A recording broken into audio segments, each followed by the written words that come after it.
right, today we're joined here by Rick Squiers, head coach of the University of Nebraska at Kearney Loper volleyball team. Coach Squiers, just talk about the upcoming year for your Loper volleyball team. Well, we're excited, as a lot of programs are at this time of the year. Ultimately, we like the group we have.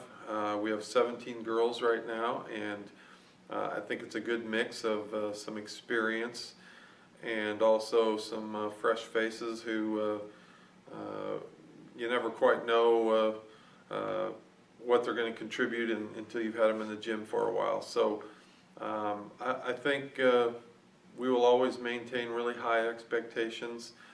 We're hopeful that we will be a contender again in the MIAA and at the national level. But I think we have a group that is going to be fun to watch. They're really competitive, they're scrappy, they're gritty.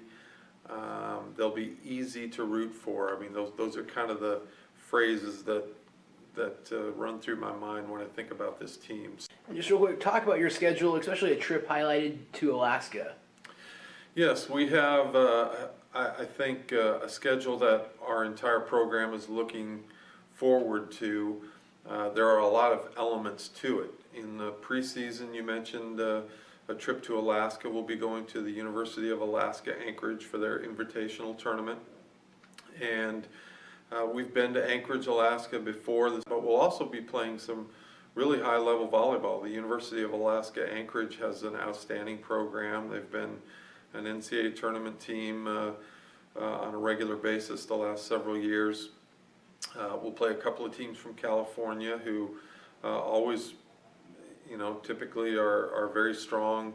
We've got a couple of opponents there, and then we have another strong opponent from the Midwest in Rockhurst University, who has one of the winningest programs in all of Division II and might be the best team they've ever had. So a great schedule at the University of Alaska Anchorage. And then we get to come back home, play in our invitational tournament, the UNK Fall Classic. We get to actually play 4 matches in that tournament, and then we've kind of piggybacked an extra match on there Thursday night. So we'll get 5 matches at home. We've got a few non-conference opponents this year. We do have a trip to Wayne State, who, first of all, going there any year is extremely difficult. But a little bit like Rockhurst, I think Wayne State might have the best team they've ever had this year. So good schedule.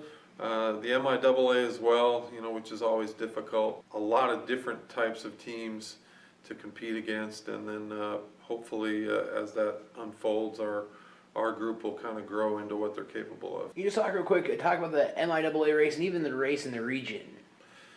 Well, we're looking at one of the premier conferences in the country across the board in all of sports, but certainly in volleyball as well. As I look at the MIAA group this year, I think in some ways it's the usual suspects. Central Missouri returns a very talented group, and they have added a couple of really high-end recruits, including a couple of Division I transfers. So I think most of the coaches would probably agree that they're going to be the most talented physical team in the league this year. And then Washburn, who's always extremely competitive and plays tremendous defense. Central Oklahoma is a team this year that arguably should have been in the NCAA tournament last year, so they'll come in with a chip on their shoulder, and they'll be a nationally ranked level team. Another program that has had a great off-season recruiting class is Northwest Missouri State.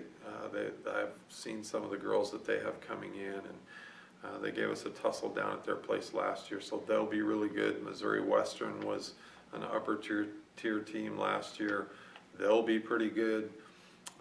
Fort Hays State had one of the best players in the MIAA sitting out last year because she transferred from another MIAA school, so they'll have her back in the fold. And as it typically is, the MIAA will be strong top to bottom. The bottom team in the league can beat the top team in the league. The Central region is unquestionably the strongest region in the country.